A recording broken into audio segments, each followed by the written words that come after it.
Hey guys, Shay with the Owyhee. I just wanted to give you a quick update on the onion recall. What has happened?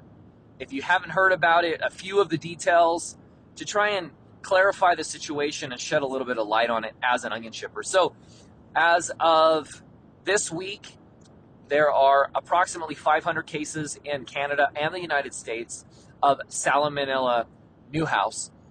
That source of that Salmonella is unknown at this time. They have associated it only with red onions, and I think they're probably correct in their trace back to red onions only. And let me explain why. There have been no new cases in 2 weeks. So whatever the contaminated lot was that they traced these onions back to, there have not been any new cases. And assuming that that goes forward in this same direction and there aren't any new cases, the source was contaminated red onions shipped from Thomas International in Bakersfield, California. Period.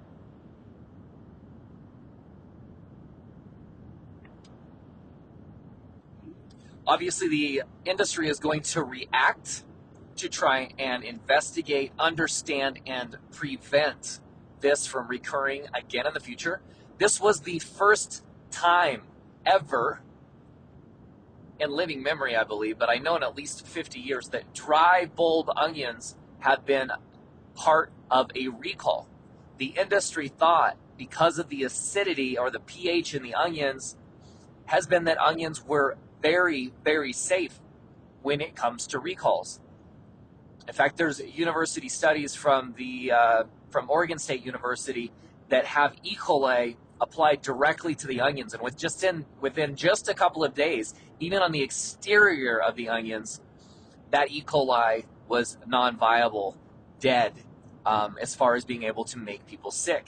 So I know this is Salmonella and not E. coli, but the research there made the industry think that the risk for E. coli was much, much more reduced. I'm sure there will be specific studies on Salmonella now to see where potential contamination points are and potential changes in practice that need to be made. The interesting thing about an onion being packed, it's a dry process. Onions come from the field through the packing shed, or from the field to a storage building and then through the packing shed. They are never washed. They cannot be washed. So there is some inherent amount of risk associated with that product coming over your packing line. And the question is, what can you do to reduce that risk? Again, we as an industry will be looking and doing what we can as an operation at Owyhee Produce and our parent company for our farms. We'll be looking very carefully as well. Certainly it's top of mind and something that we've been talking about. Our food safety team, yesterday we were talking about, okay, what are those potential points of contamination? What can we do now where we think that there's a little bit more risk? And how can we prevent making folks sick? So there's my 2 cents on the onion recall. Hope you guys are doing well. We'll catch you later.